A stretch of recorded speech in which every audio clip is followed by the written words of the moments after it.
감사합니다. 오늘 함께 말씀 나누겠습니다. 고린도후서 12장 1절로 10절까지입니다. 고린도후서 12장 1절로 10절까지.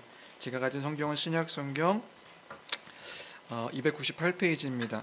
고린도후서 12장 1절로 10절까지입니다.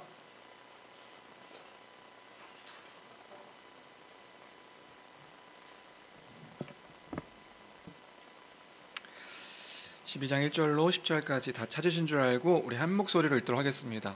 함께 읽습니다. 시작. 무익하나마 내가 부득불 자랑하노니 주의 환상과 계시를 말하리라.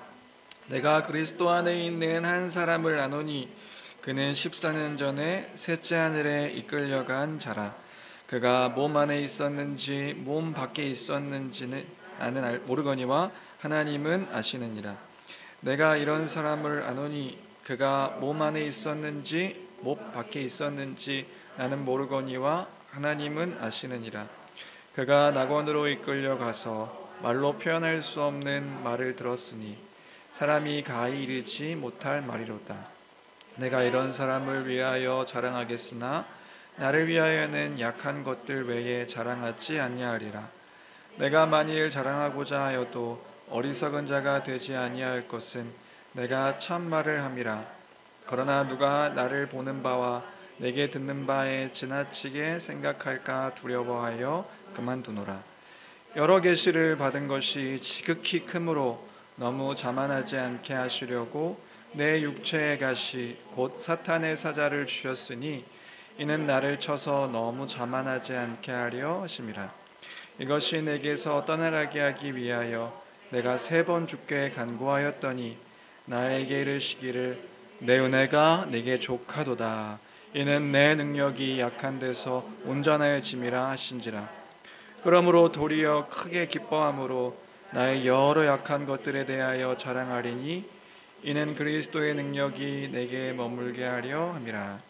그러므로 내가 그리스도를 위하여 약한 것들과 능욕과 궁핍과 박해와 곤고를 기뻐하노니 이는 내가 약한 그때에 강함이라. 아멘.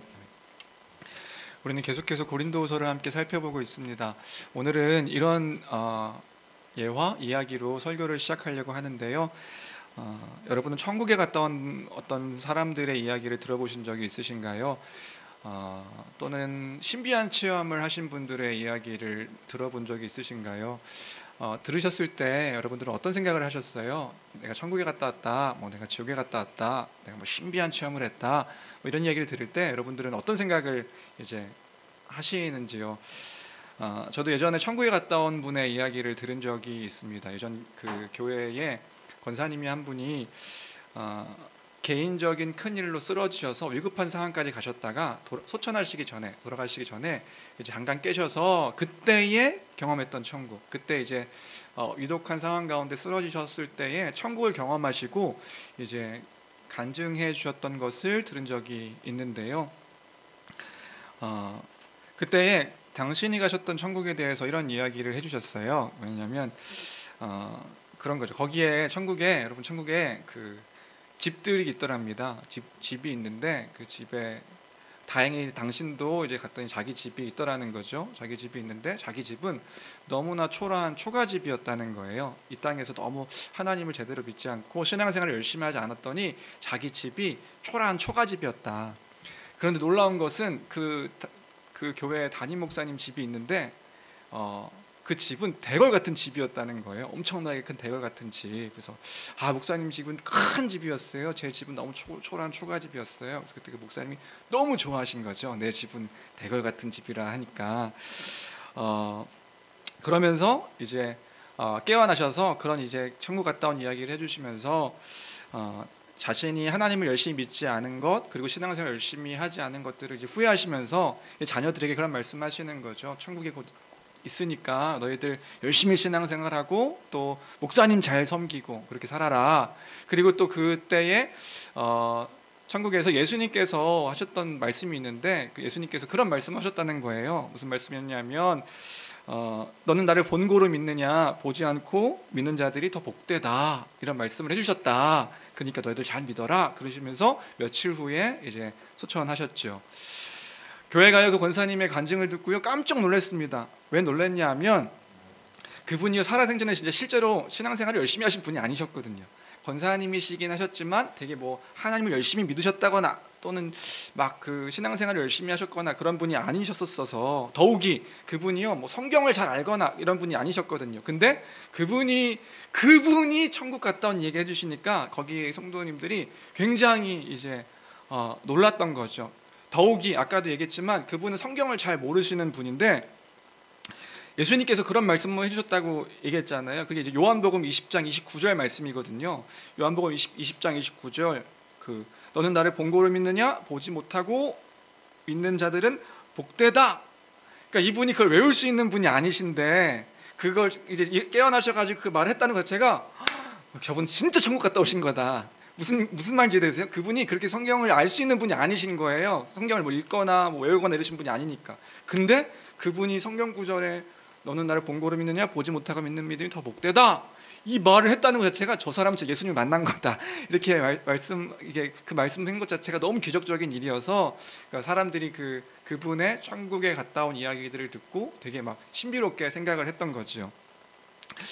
여러분들은 어떠신가요? 여러분들은 그 천국에 갔다 온 이야기, 반대로 뭐 지옥에 갔다 온 이야기, 또는 뭐 신비한 체험을 했던 그 어떤 분들의 이야기들을 들으신 적이 있으신지요? 우리는요 그런 간증을 많이 듣기도 하고요, 또 그런 간증을 좋아하기도 하는 것 같습니다.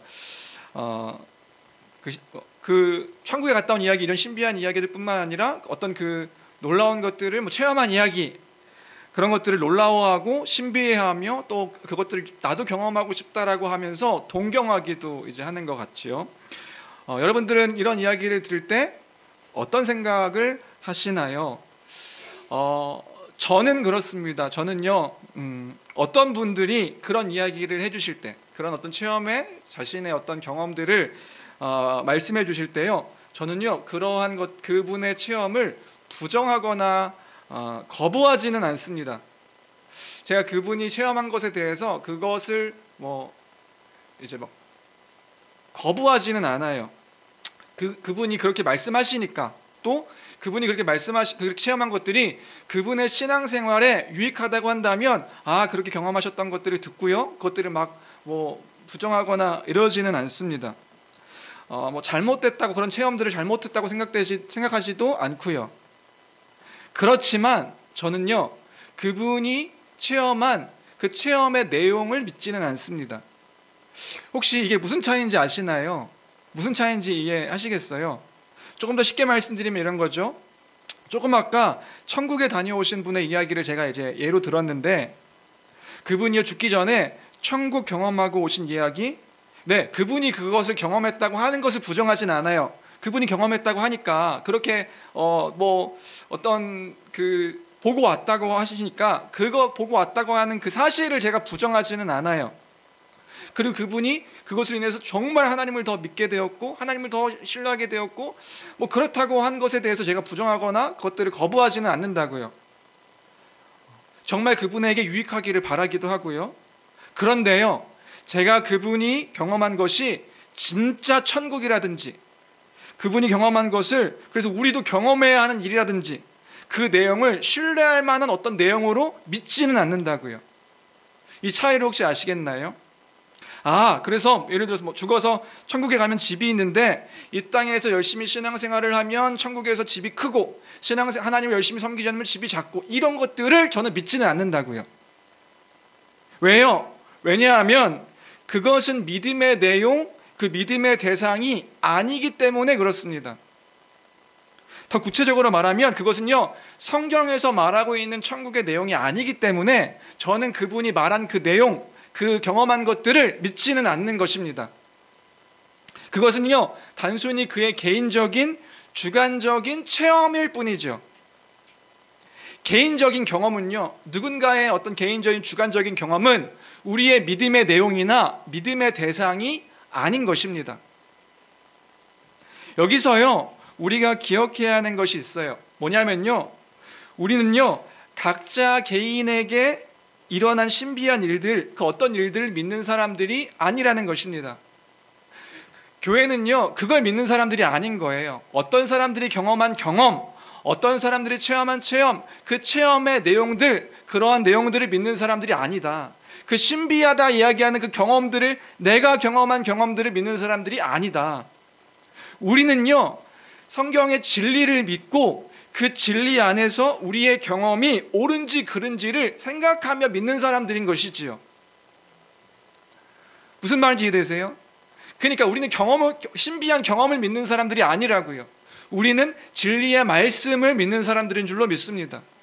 그러니까요, 어떤 사람들이 내가 경험한 것들을 이야기할 수 있어요. 아, 경험했구나. 그것들은 뭐 부정하진 않죠. 그런데 누군가가 내가 경험한 이것이 사실이니 당신도 이걸 경험해야 됩니다. 내가 이것들을 보고 왔으니 이것들이 진짜입니다 라고 말하는 것들은 우리의 믿음의 내용이 아니라고요. 그럼 어떤 사람들은 이렇게 이야기해요. 내가 경험했는데, 내가 하나님께 기도하면서 또는 하나님께서 허락하신 내가 경험한 경험들이 그러면 잘못된 것이란 말입니까? 이것이 지금 틀린 거란 말입니까? 내가 경험했는데.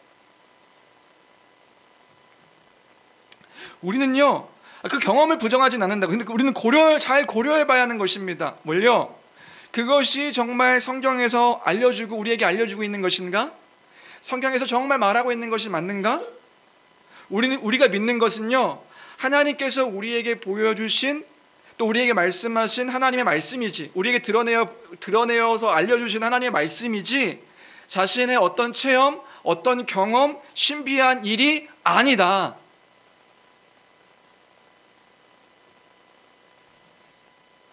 만약에 내가 경험했으니까 당신도 이런 경험을 해야 합니다. 이런 경험이 당신에게 너무 유익한 겁니다. 당신도 이런 경험을 어떤 거라도 상관없어요. 만약 그렇게 이야기하는 사람이 있다면 그 사람은요, 틀릴 가능성이 큽니다. 왜요? 그것은 성경에서 말하는 바른 태도가 아니기 때문에 그렇죠.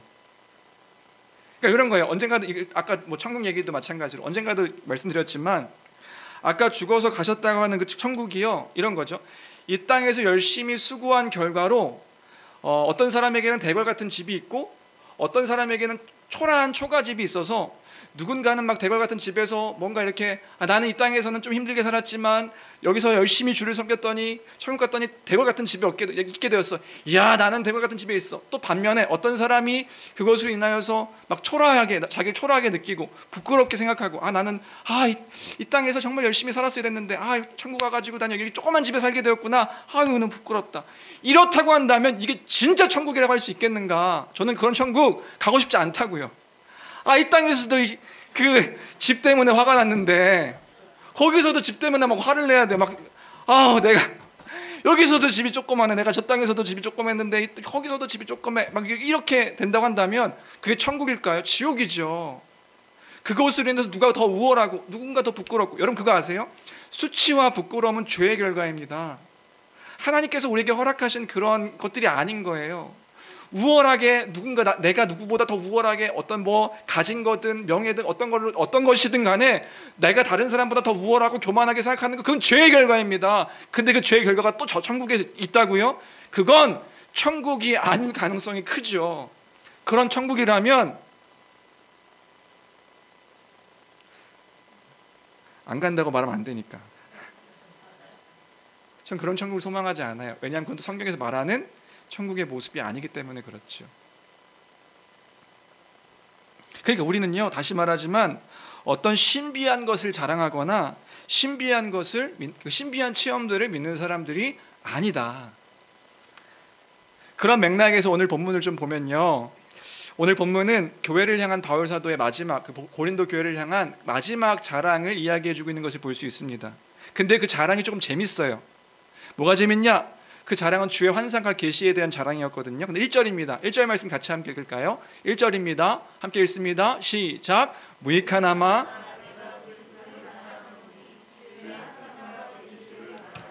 부득불이라는 단어가요, 영어로는 must 이런 단어라고 했죠. 내가 이런 거죠. 반드시 해야 한다. 그런 의미에서 내가 유익하지 않는데 내가 반드시 해야 되기 때문에 자랑한다. 뭐요? 주의 환상과 계시를요. 그 왜 유익하지도 않은 이야기를 자랑할까요? 이것이 또한 바울 사도를 향한 고린도 교회의 거짓 교사들의 공격이었기 때문에 그런 거죠. 그런 공격을 한 거예요. 바울 사도 사도인데 하나님과 함께하는 그 영적인 체험들이 없는 것 같아. 하나님이 함께 하신다고 하는데 그 사람에게는 어떤 그 신비한 체험들이 없는 것 같아. 왜요? 바울 사도가요, 자신이 사역하면서 이런 얘기를 안 했거든요. 안 하는 거예요. 안 했으니까 거짓 교사들이 공격하는 거죠. 바울이 전한 복음에는요, 자신이 체험한 거, 자신이 어떤 그 신비한 것들에 대한 내용들이요 없었던 거예요. 그러니까 공격하는 거죠. 바울 사도, 그는 신비한 체험도 없고 뭔가 이렇게 영적인 것들도 없어. 그래서 지금 원래라면 바울 사도가 얘기하지 않았을 그 자기 자랑, 자기의 어떤 이야기들을 이제 하기 시작하는 거죠. 왜요? 그 거짓 교사들의 그 공격에 흔들려 하는 교회가 있어서 그들의 룰과 방법으로 이제 자기 자랑을 하기 시작하는 것입니다. 근데 유익하지 않다 얘기하는 거예요. 유익하지 않지만 내가 반드시 자랑해야 되기 때문에 자랑한다. 뭐요? 주의 환상과 계시에 대해서요. 근데요, 이 환상과 계시에 대한 자랑도 좀 재밌어요. 뭐가 재밌냐? 이런 거죠. 우선 본문을 이해하기 위해서는 좀 설명을 좀 해야 되는데, 2절에 보면요, 이 체험은 이제 14년 전에 있었던 일이다 이렇게 얘기해 주고 있어요. 14년 전이 언제냐 하면 이제 고린도 후서를 작성하고 14년 전이니까 아마도 그 다메섹 그 길에서 예수님을 만나고 난 후에 몇 년 되지 않았을 때 일인 것 같아요. 그러니까 14년 동안 사도 바울이 이 체험에 대해서 얘기하지 않았던 거예요. 14년 만에 꺼내서 이 신비하게 경험했던 경험들을 이제 이야기하는 거죠. 두 번째 특징은 뭐냐 하면 바울은 독특한 방법으로 자신의 환상을 이야기하는 것을 볼 수 있어요. 2절인데요. 우리 2절 말씀만 같이 함께 가로 빼고 읽어볼까요? 함께 읽겠습니다. 시작. 내가 그리스도 안에 있는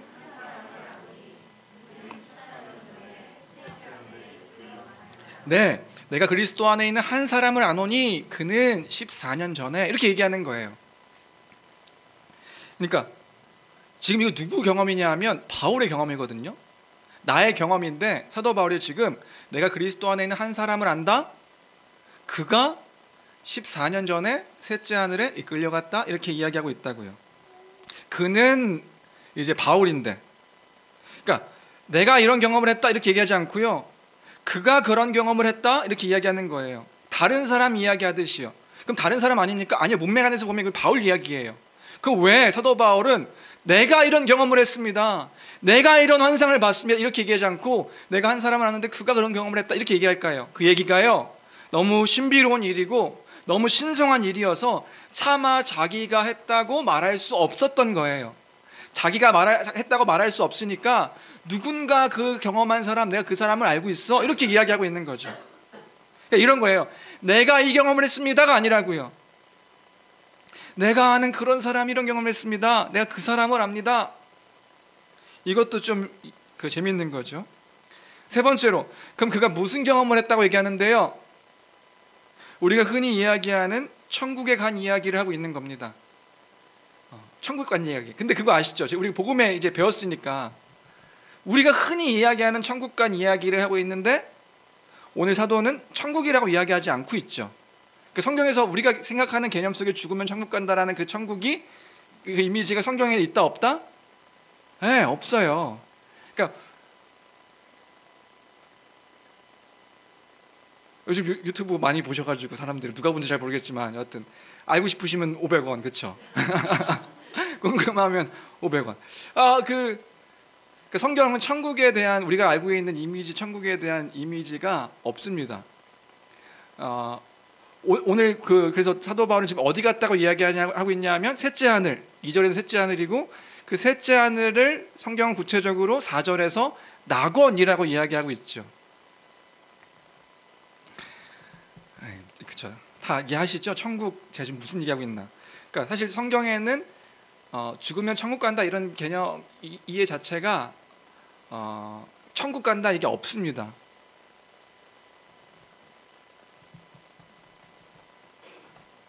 여하튼 셋째 하늘이라 이야기하고 있죠. 그럼 이 셋째 하늘이라는 게 뭘까요? 셋째 하늘, 뭐 어릴 적에 이제 3층천 들어보신 분들도 있으실 것 같은데 이게 셋째 하늘이죠. 셋째 하늘. 그럼 셋째 하늘이라는 게 뭐냐? 히브리인들의 그 사고 속에 하늘에 대한 개념이 이렇게 이해되어져 있는 거예요. 첫째 하늘은 새들이 날아다니는 하늘, 뭐 구름 이렇게 떠 있는 그 하늘. 둘째 하늘은 이제 그 해와 달과 별이 있는 우주. 그 2000년 전에 사람들은 뭐 우주를 가본 그게 없으니까 그걸 하늘로 구분하는 거예요. 첫째 하늘은 그 대기권, 해와 그 날아다니는 새와 구름들이 푸른 하늘이 있는 하늘. 둘째 하늘은 그 너머에 있는 그 별과 달과 해가 있는 그 하늘. 셋째 하늘은 그 너머에 있을 거라고 생각했던 하나님이 계시는 곳. 여기를 셋째 하늘이라 이야기하는 거예요. 사도 바울이 지금 뭐 얘기하는 거냐? 내가 지금 그 셋째 하늘, 그 낙원에 갔다 왔다. 낙원에 끌려갔다. 이런 얘기를 하고 있는 거죠. 근데 더 중요한 게 있습니다. 더 중요한 게 뭐냐면요. 그럼 그 셋째 하늘은 어떤 곳일까? 이게 우리가 궁금한 거죠. 셋째 하늘은 어떤 곳이고 어떻게 생긴 곳인가? 그런데요, 이상하고 또 중요한 것이 있는 게 뭐냐면 사도 바울은요, 그곳에 간 이야기를 하지 않는다는 거예요. 그곳에 갔던 이야기를 자세하게 하지 않고 있는 것입니다. 왜일까요? 왜 사도 바울은 그 이야기를 하면 수많은 사람들이 되게 그 신비한 이야기이기 때문에 그 사도 바울에 대한 그것들을 더 좋게 볼 텐데 왜 이걸 이야기하지 않았을까요? 두 가지 이유 때문에 두 가지로 말해주고 있는데요. 4절입니다. 4절. 4절 말씀 같이 함께 읽어볼까요? 함께 읽겠습니다. 시작. 그가 낙원으로 이끌려 가서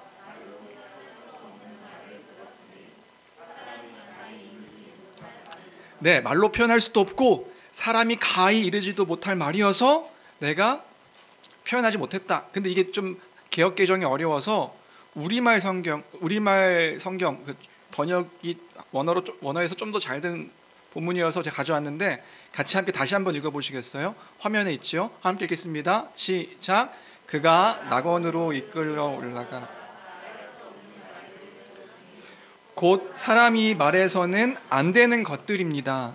무슨 말인지 되세요? 사도 바울이요, 그 셋째 하늘로 끌려가서 그 낙원 가운데서 말로 표현할 수 없는 말들을 들었는데 그 표현이 말로 표현할 수가 없어서 표현하지 못할 뿐만 아니라 뭐라고 얘기하고 있냐면 할 수 없어서 이야기를 할 수 없다고, 말해서는 안 되는 것들이기 때문에 말하지 않았다고 이야기하고 있는 거라고요. 왜요? 그건 허락되어진 것이 아니기 때문에. 무슨 말인지 되세요? 그 낙원에 대한 것들은 허락되어지 않기 때문에 복음을 전하는 사도에게 그것이요 허락되지 않아서 이야기를 하지 않은 거라고요. 신비한 것이지만 그 신비한 것들이 허락되지 않았기 때문에 그것을 이야기하지 않은 것이란 말입니다. 우리는요 허락되지 않은 신비한 것들을 알기를 원해요. 왜요? 그것들이 우리에게 더 호기심이 가니까요. 아니요, 우리가 알고 또 바르게 기억해야 될 것은 뭐냐면요, 주께서 우리에게 분명하게 허락하신 그 진리를 알고 믿는 사람들이 우리임을 기억하는 교회가 되길 주님의 이름으로 축복합니다. 그거를 믿고 알게 허락하셨던 것들을 믿는 것이라고요. 그러니까 우리는 신비한 것들을 믿는 사람들이 아니라 하나님께서 우리에게 허락하신 그 진리를 믿는 사람들이다. 그것이 우리에게 유익하지 않기 때문에 사도는요 그 얘기를 하지 않은 거라고요. 하게 허락하지 않으신 거기 때문에 이야기하지 않은 것이다. 그러니까요 여기서 우리가 또 기억해야 될 거 중요한 것은요, 만약에 어떤 사람이 이렇게 이야기하는 사람들이 있더라고요. 나만 깨달아 한 것이 있습니다. 내지는 진짜 이런 사람들이 있어요. 여러분들 이제 많은 사람들을 만나시다가 다른 신학 교수들도 모르는데 내게만 허락하신, 내가 깨달아 알은 신비하고 놀라운 체험이 있습니다 라고 말하는 사람들이 여러분 만난다면 여러분들은 조심해야 하는 거라고요. 하나님은요 어떤 사람에게, 특정한 사람 한 사람에게 그 사람에게만 알게 하는 신비한 것들을 알려고 허락하시지 않으셨다고요. 근데요 그런 사람들을 쫓아다니는 사람들이요 생각보다 많습니다. 특별히 교회에서 열심히 있는 사람들이라고 하시는 분들이 따라다니는 분들이 많아요.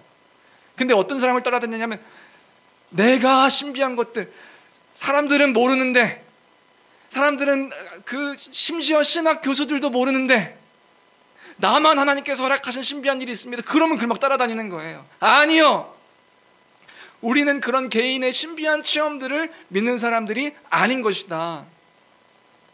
이들을 쫓아서는 안 되는 것입니다. 두 번째로 6절에서 그런 얘기하는데 6절 말씀도 같이 함께 읽어볼까요? 사도 바울이요, 이 이야기, 천국에 대한 그 셋째 낙원에 대한 그 셋째 하늘에 대한 이야기를 하지 않습니다. 자세하게 이야기하지 않습니다. 왜요?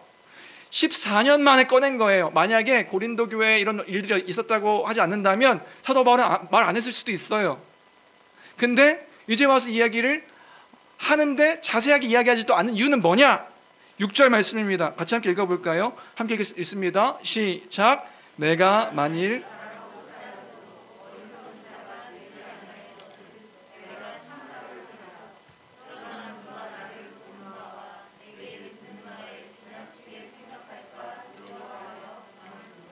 네, 왜 얘기하지 않는 거죠? 그 신비한 체험을 그 사람들이 따를까 봐요. 그 신비한 체험들을 보며 그것들을 갈망할까 봐요. 더 나아가서 그 신비한 체험을 한 바울 사도를 바라볼까 봐요. 지나치게 생각할까, 그것이 두려워하여 그만두노라. 그러니까 복음을 전하는 것에 있어서 복음을 바라보지 못하게 하는, 그건 신비한 체험이기 때문에 그 신비한 것들에 대해서 내가 그만두노라. 누가 나를 보는 바와 내게 듣는 바에 지나치게 생각할까 두려워하여 그만두노라. 자기 자랑이 되니까요. 그 교회에게 그 바울 사도가 남게 되어지는 그러한 일들로 남게 되기 때문에 그 두려움 가운데 바울 사도가 자세한 이야기들을 하지 않는 거. 그럼 그 결론은 뭐예요? 그걸 따르는 사람들이 아니라는 걸 얘기해 주고 있는 거예요. 그 체험한 것, 환상 본 것, 계시를 받은 것, 계시를 본 것, 뭐 이런 것들을 따르는 사람들이 그걸 따르면 안 되는 것이기 때문에 내가 자제한다, 그만한다 이야기하고 있는 것이라고요. 그래서 6절부터 7절까지를 정리하면 그런 거죠. 교회는요, 신비함을 쫓는 사람들이 아님을 기억하는 교회가 되길 주님의 이름으로 축복합니다. 예, 그 신비한 어떤 체험들을 따르는 사람들이 아닌 거예요. 그 신비함을 자랑하는 사람들이 아니다. 무언가 영적인 환상, 신비한 체험, 무언가 자기가 경험한 것들을 자랑하는 것이 우리가 아니다. 여러분 오해하지 마십시오. 그리스도의 그 신비함을 부정하는 것이 아닙니다. 가장 신비한 건 뭐냐면요, 하나님께서 예수 그리스도의 십자가를 통하여서 우리에게 이루신 구속의 일들이 가장 신비한 거예요. 그 신비한 일들을 믿는 사람들이 우리인 거죠. 지금 제가 우려하는 건 개인의 체험, 개인의 신비, 그래서 그것을 자랑하고 그것을 막 수종하고 따라가고 그것으로 인해서 그 사람이 말하는 것들을 다 따르고, 이것이 교회의 모습이 아니다. 오히려 그것들은 복음과 관련되어 있지 않고 성경에서 말하는 것들과 관련되지 않으면 침묵하는 것이 우리의 더 유익이 되어질 수도 있는 것임을 기억해야 하는 것이란 말입니다. 교회는 주의 복음과 진리를 따르는 사람들이다. 그래서요, 우리 예전에 성도님이 한 번 얘기했죠. 어떤 신방 갔는데 어떤 목사님이 뭐였죠? 베란다 뒤에 돌이 있다. 돌을 치워야 된다. 그런 거. 근데 돌이 있었대요, 진짜. 그 베란다 뒤에 돌이 있는 거죠. 돌을 알다니. 저 신비하신. 그걸 따르는 사람들이 아니라 그건 아무 유익이 없는 겁니다. 그 진리의 복음, 그 복음 가운데 그 복음을 따라 우리에게 허락하신 그 복음의 진리를 믿고 따르는 교회가 되길 주님의 이름으로 축원합니다. 두 번째로 다음 이어서 7절부터 10절까지인데요. 바울은 진짜 그 자랑을 이제 하기 시작합니다. 신비한 체험이 아니라, 신비한 체험은 다 가리고 진짜 자랑을 하기 시작하는데, 그 자랑은 이제 9절입니다. 9절 말씀 같이 함께 읽어볼까요? 함께 읽겠습니다. 시작. 나에게 이르시기를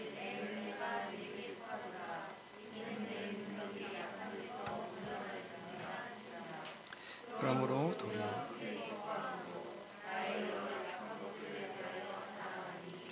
이는 그리스도의 능력이 내게 머물게 하려 함이라. 네. 나의 약한 것들에 대해 자랑한다, 이렇게 이야기를 하고 있어요. 지난주에 이어서 나의 약한 것들을 자랑한다. 왜요? 그때 그리스도의 능력이 내게 머물기 때문이다 이렇게 얘기하고 있죠. 내 자랑은 나의 약한 것이다. 바울에게는요 7절에서 말하고 있듯이 육체의 가시가 있었던 것 같습니다. 그러니까 육체의 가시라고 불릴 만큼 곧 사탄의 사자라고 이야기될 만큼 뭔가 바울에게 문제가 있었던 것 같아요. 육체의 가시라는 것이 무엇일까? 여러분들 뭐 결론적으로 알고 계시긴 하지만 신학자들마다는 조금 다르게 이야기를 하기도 합니다. 육체의 가시가 뭐냐? 보편적으로는 그 육체적 질병을 이제 우리가 알고 있죠. 어떤 사람은 바울 사도에게 눈의 질병이 있었다고 하고, 어떤 사람은 이제 간질이라 이야기하기도 하고요. 어떤 사람은 신경통이다, 신경통이 있었다 이렇게 이야기하기도 하는데요. 이제 뭐든지 간에 바울 사도가 사역을 함에 있어서 자신을 초라하게 하는 그런 질병이었던 것 같아요. 뭐 예를 들어서 눈에 이제 안질이라고 한다면 이제 복음을 전하는데 그 눈에 어떤 뭐 충혈이 있었는지, 뭐 눈에 뭔가 막 끼어 있었는지, 아니면 눈을 깜빡였는지 잘 알지는 못하겠지만, 이제 갈라디아서 4장을 보게 되면 4장 14절에 혹시 있을까요? 4장 14절. 네, 너희를 시험하는 것이 내 육체에 있으되 이것을 너희가 업신여기지도 아니하며 버리지도 아니하고 오직 나를 하나님의 천사와 같이 또는 그리스도 예수와 같이 영접하였도다. 그러니까 그 성도들이 바라봤을 때, 어떤 그 사람들이 바라봤을 때 업신여길 만큼, 그리고 또 시험에 들게 할 만큼 이 육체의 가시가 이제 컸던 거죠. 뭐 눈의 질병이었다고 한다면 그게 무슨 그렇게 컸을까 했는데, 요즘 제 딸이 계속 눈에 어떤 알 수 없는 문제가 있어서 계속 눈을 깜빡이거든요. 이거 깜빡이는 것만으로도 되게 보는 사람들로 하여금 되게 불편하게 해요. 그러니까 근데 사도가 복음을 전하는데 뭔가 이렇게 눈에 계속 문제가 있었다면 그것이 또한 다른 사람들에게 있어서 뭔가 없을 여길 만큼의 그런 모습이 될 수도 있었겠죠. 또 간질이라고 한다면 이제 간질이 그런 거잖아요. 얘기하다가 갑자기 거품을 물고 막 쓰러지는 거죠. 막 복음을 전하다가 이제 거품을 물고 쓰러지는 모습들을 봤을 때 사람들이 놀라기도 하고, 또 옛날 같은 경우에는 이게 뭔지 모르는 질병이라고 생각된다고 한다면 막 그 사람이 뭐 문제가 있는 사람으로 보이기도 하고, 그러니까 이것이 육체의 가시였다. 육체적인 질병으로 보는 사람들이 있고요. 어떤 사람들은 그 육체의 가시를 이제 7절에 사탄의 사자라고 말하고 있기 때문에 바울을 계속해서 대적하고 공격하는, 조롱하는 어떤 사람들로 보는 사람들도 있습니다. 그러니까 바울이 가는 곳마다 대적자들이 있는 거예요. 그것으로 인하여서 받는 어떤 심한 스트레스가 육체의 가시고, 또 예수 그리스도를 믿고 복음을 전함으로 무언가 막 계속 조롱하는 사람들이 있기 때문에 그걸 이제 사탄의 사자다 이렇게 보는 사람들도 있어요. 또 어떤 사람들은 육체의 가시가요, 사도 바울의 심리적인 고통으로 이야기하기도 해요. 그러니까 사도 바울이요, 날마다 염려하고 근심하고 걱정하고 이런 것들로 인해서 막 슬퍼하고 두려워하고, 그 스트레스로 인해서 심한 압박을 받고, 심지어는 어떤 학자들은 이렇게 얘기하기도 하고, 이 바울이 어떤 귀신에 들렸을 수도 있다. 이건 더 간 거죠. 여기는 우리는 버리고. 하여튼 그 심한 스트레스로, 그 고린도후서에서 특별히 막 그 염려에 대한 이야기 계속 하잖아요. 내가 눌리는 것들이 있다, 압박하는 것들이 있다. 그러니까 계속 무언가 이제 그것으로 인해서 뭐 신경통도 얘기하는 거죠. 어떤 것일까요? 어떤 것인지는 잘 모르지만 분명한 건 뭐냐 하면 사도 바울에게는요 다 있었다는 거예요.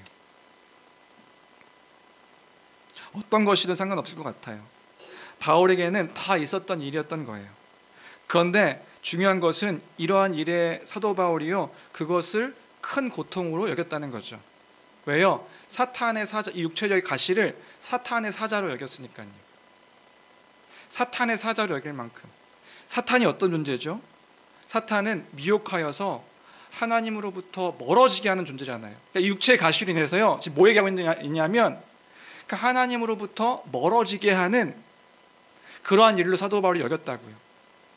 그러니까 이 일 때문에 사도 바울은 낙심되고요, 어떤 일 때문에 이 육체에 있었던 어떤 일 때문에, 자기가 갖고 있는 어떤 이것 때문에 괴롭고 고통스러운 일 때문에 이걸 사탄의 사자로 여겨서요 이것으로 인해서 하나님과 멀어진 것처럼 여겨지고 괴롭고 슬프고 두렵고, 사도 바울이요, 나는 괜찮아, 나는 사도니까 괜찮아, 이게 아니었다고요. 이 일로 인해서 사도 바울이 영적으로 심한 갈등과 심한 괴로움과 심한 어려움들이 있었던 거라고요.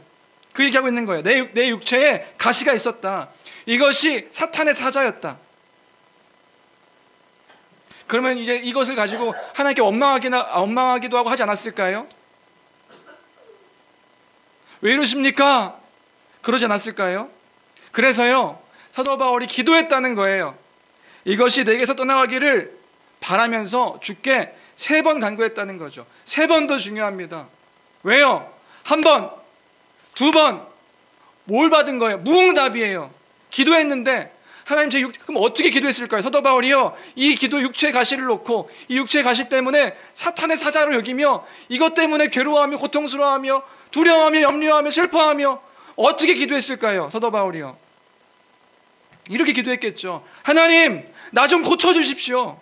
하나님, 나 좀 살려주십시오. 하나님, 나 좀 치료해 주십시오. 이것이 너무 괴롭습니다. 하나님 살아계시면 나와 이 육체의 가시, 이 고통스럽게 하는 것 나 좀 빼주십시오. 도와주십시오. 나 좀 자유케 해주십시오. 근데 이 기도가 어떻게 됐다고요? 1번, 2번 무응답인 거예요. 사도 바울에게도요, 기도에 대한 무응답이 있었다고요. 응답이 없는 거예요. 근데 3번째 간구 때에 하나님께서 응답하세요. 뭐라고요? 그게 9절입니다. 9절. 9절 말씀 읽어볼까요? 9절 말씀 다시 한번 읽어보겠습니다. 함께 읽습니다. 시작. 나에게 이르시기를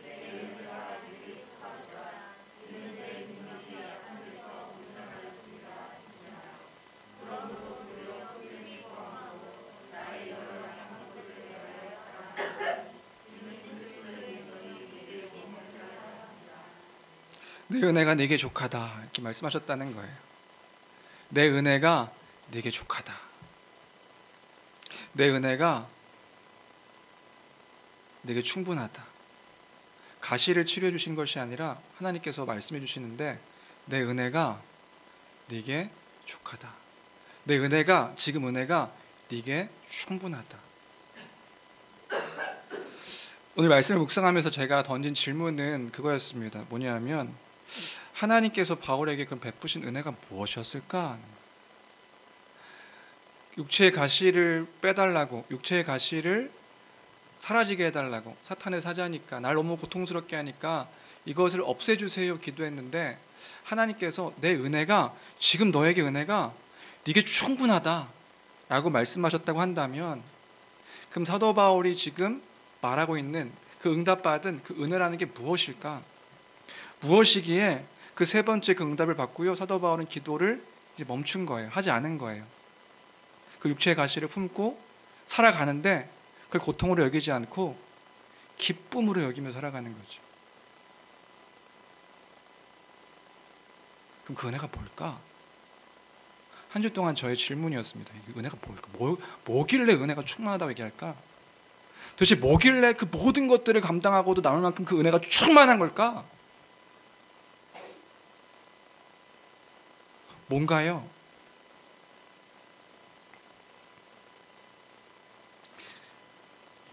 그 은혜는 바로 그것이지요. 우리가 잘 알고 잘 믿고 있는 그것이지요. 나 같은 죄인을 당신의 아들 그 독생자 예수 그리스도로 말미암아 그를 형벌 대속적 죽음으로 죽이셔서 우리를 구원하신 그 은혜이겠지요. 나 같은 죄인을 그 예수 그리스도 그 아들의 그 의로 말미암아 의롭다 여겨주시는 그 의의 은혜겠지요. 나 같은 이를 의롭다 여겨주셔서 영원한 형벌 가운데 있는 그 죄인을 하나님의 백성 삼아주셔서 그 참된 안식과 영생을 허락하신 그 복음의 은혜겠지요. 그 피조물 같은 그 아무것도 볼품없는 우리를 하나님의 자녀 삼아주심으로 아바 아버지가 되어주시고 그 자녀가 되게 하신 그 은혜겠지요. 그 복음의 은혜겠지요. 그 은혜 때문에 그 은혜가 네게 있으니 네게 그 육체의 가시보다 네게 그 은혜가 족하다, 충분하다.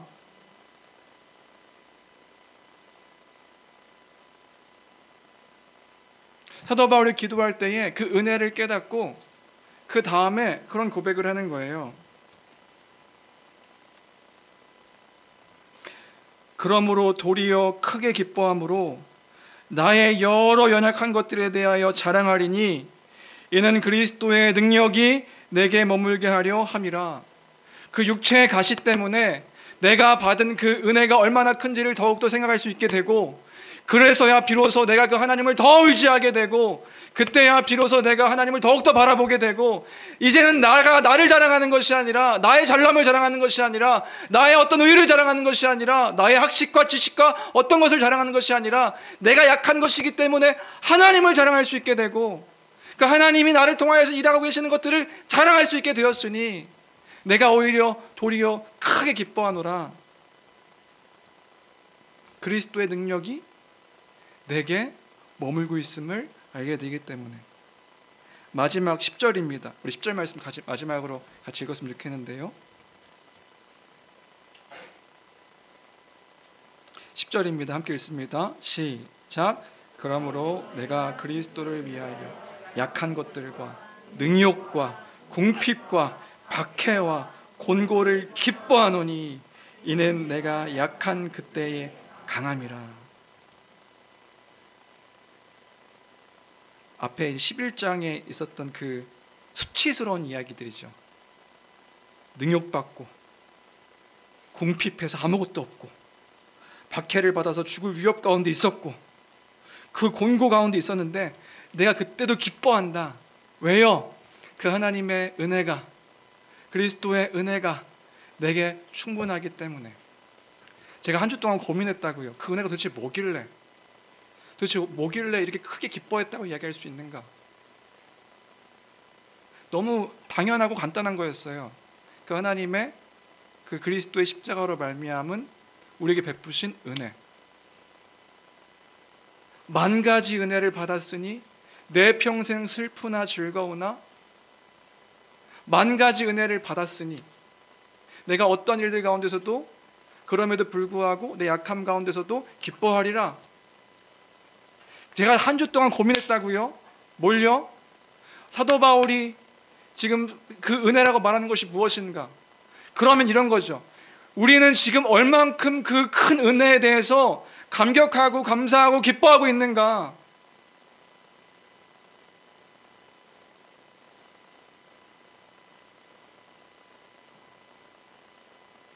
아무런 간음 없이 냉랭하게 그 은혜를 받아들이고 그 은혜가 우리에게 있음에도 불구하고 하나님의 은혜를 기억하지 못하고. 제가 한 주 동안 고민했다고요. 그 은혜가 도대체 뭘까?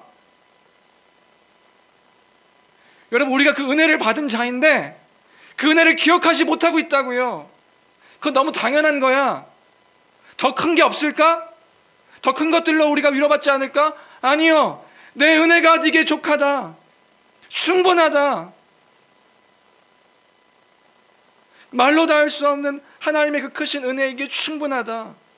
이걸 알게 된 거라고요. 무응답 속에 아무것도 바뀌지 않는데 육체의 가시가 없어진 건 아닌데 알게 된 거예요. 뭐요? 그 은혜가 충만한 거였구나.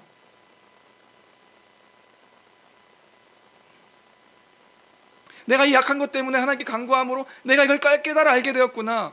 그러니까 뭘 자랑하는 거예요? 내 약한 것을 자랑하는 거예요. 왜요? 그 약한 그때에 하나님의 은혜가 있음을 기억하여 그것만을 자랑할 수 있으니까요. 주 안에 사랑하는 성도 여러분, 그 은혜를 기억하는 우리 교회가 되길 주님의 이름으로 축복합니다. 아무것도 변하지 않는데 은혜가 충만하다, 은혜가 족하다 말할 수 있는 그 은혜가 우리에게 있습니다. 없지 않습니다. 그래서 주의 길을 가고 있는 겁니다. 주님 나를 버리셨습니까? 사단의 시험은 끊임없이 있죠. 수많은 시험들이 우리에게 몰려옵니다. 그때 우리가 무엇으로 버틸 수 있나요? 물론 변할 수도 있죠, 상황이요. 안 변할 수도 있잖아요. 그럼 그때 우리는 어떻게 버틸 수 있나요? 주의 은혜를 기억하는 거죠. 이미 베푸신 그 은혜를 기억하는 거죠. 냉랭해져 버린 우리의 마음 가운데 다시금 깨닫게 하시는 것, 내 은혜가 네게 족하다, 충분하다.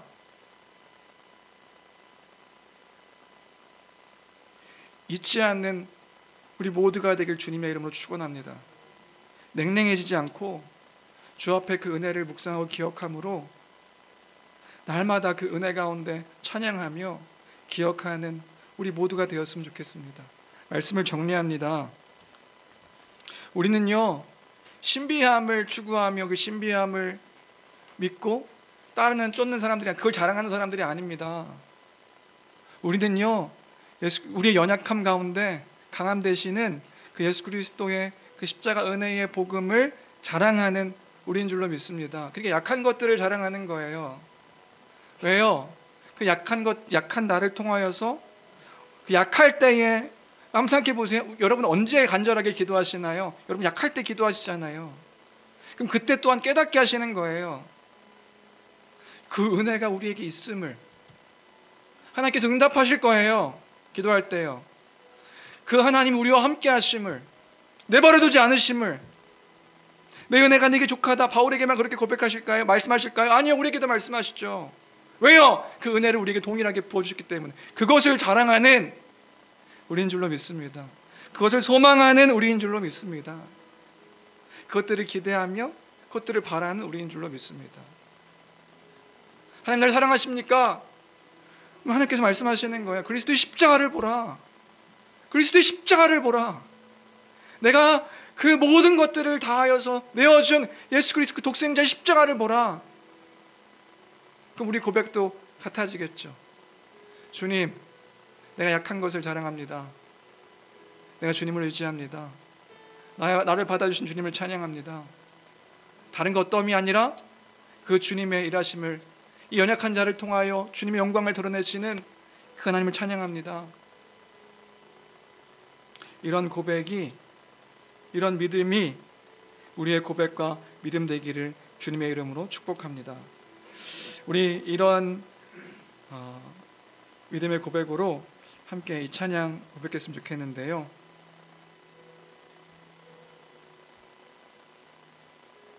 주님이 나의 전부이십니다. 제목과 같이 함께 이 찬양 같이 했으면 좋겠습니다.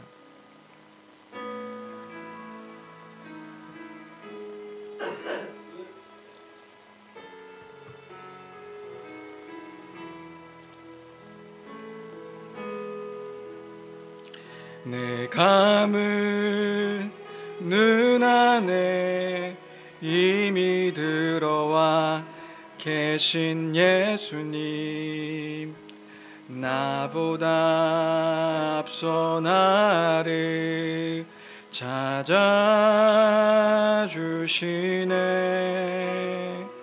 내 뻗은 두 손 위로 자비하심을 내어주시니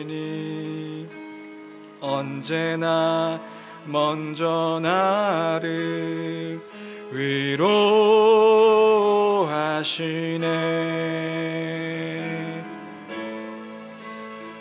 가운데 함께 즐거워하시는 늘 나의 기쁨이 되시네. 수많은 사람 중에 나를 택해 잡으시고 눈물 거두어 빗살 가루 채우시니 그분은 내 자랑, 나의 기쁨, 나의 노래, 나의 전부 되시네. 우리 처음부터 한 번 더 고백할까요? 내 감은 눈 안에, 내 감은 눈 안에 이미 들어와 계신 예수님, 나보다 앞서 나를 찾아주시네. 내 뻗은 두 손 위로 자비하심을 내어주시니 언제나 먼저 나를 위로하시네. 내 노래 가운데 함께 즐거워하시는 늘 나의 기쁨이 되시네. 수많은 사람 중에 나를 택해 잡으시고 눈물 거두어 빗살 가루 채우시니 그분은 내 자랑, 나의 기쁨, 나의 노래, 나의 전부 되시네. 여러분들에게는 하나님의 은혜가 얼마나 크게 여러분의 심령과 삶과 생활 속에서 작용하고 계십니까? 내 은혜가 네게 족하다 말씀하시는데 그 은혜를 기억하지 않고 다른 것들을 또 바라보며 추구하는 마음 우리에게 없습니까? 그 하나님의 은혜가 그 하늘의 그 모든 것도 담을 수 없는 그 하나님의 무한하심과 영원하심이 부어지신 그 은혜인데 그 은혜를 잊고 살아가는 우리이지는 않습니까? 그 은혜를 갈망하고 또 바라보며 또 소망하는 우리가 될 줄로 믿습니다. 이 시간 함께 기도할 때에 하나님, 우리에게 그 은혜를 또한 기억하게 하여 주옵소서. 수많은 일들 가운데서 내가 기뻐할 수 있는 이유가 그 은혜 때문일 터인데 하나님, 내게 그 믿음 허락하여 주옵소서. 그 복음의 진리를 다시금 우리 심령 가운데 깊숙이 새겨주시고 그로 인하여 주님, 내 전부입니다, 내 자랑입니다, 내 약할 때 주님만을 찬양합니다 고백하는 우리의 삶이 회복되어지게 해달라고 이 시간 마음을 다해서 함께 기도하며 나가도록 하겠습니다. 함께 기도하시겠습니다. 참 좋으신 하나님 아버지, 하나님 아버지, 하나님을 아바 아버지라 부를 수 있음을 기억하며 하나님 아버지, 우리가 주 앞에 날마다 그 은혜를 기억하며 살아가는 삶이 되게 허락하여 주옵소서. 환난과 공고와 박해와 기근과 궁핍이 우리의 삶 가운데 있음을 고백합니다. 하나님 아버지, 그럼에도 불구하고 기뻐할 수 있는 것은 우리가 그 은혜의 충만함을 이미 받은 자이기에 주님, 우리는 또 넘어져 그 육체의 가시로 그 사탄의 그 사자로 인하여 날마다 또 주님으로부터 멀어진 것처럼 여겨지며 정죄함 받은 것처럼 살아가지만 하나님, 그럼에도 그때에도 불구하고 주님, 아무런 응답이 없는 그때에도 주님 말씀을 통하여 또 기억하게 하심으로 내 은혜가 네게 충만하다, 내 은혜가 네게 충만하다 말씀하시는 그 하나님의 이미 말씀하신 그 말씀 앞에 우리의 심령이 반응하여 주님, 내가 약할 때의 온전함을 고백하는 삶이 될 수 있도록 주여 도와주옵소서. 주님, 그렇습니다. 주님, 나의 약한 그때에 내가 주님을 찾는 연약한 자임을 고백합니다. 하나님, 그래서 우리는 또한 주님이 필요하고 주의 은혜가 필요함을 고백하나이다. 하나님 아버지, 하나님 아버지, 이것이 그저 우리의 지식과 하나님 우리의 그 지성으로 멈추지 않게 하시고 하나님, 그 은혜의 풍성함임을 기억하여 주님 감사로, 주님 그 영광으로, 주님 소망으로 그 인내 가운데, 연단 가운데 소망으로 고백할 수 있도록 도와주옵소서. 하나님 아버지, 우리의 인생이 고생임을 고백합니다. 주님, 그러나 그때에도 주님 우리를 버리지 아니하시고 우리를 끝까지 인도하시는 하나님의 은혜를 또한 기억하며, 하나님 아버지, 우리가 이 길 가운데 주님 주의 그 다시 오심을 소망하며 그 길을 걸어가게 도와주옵소서.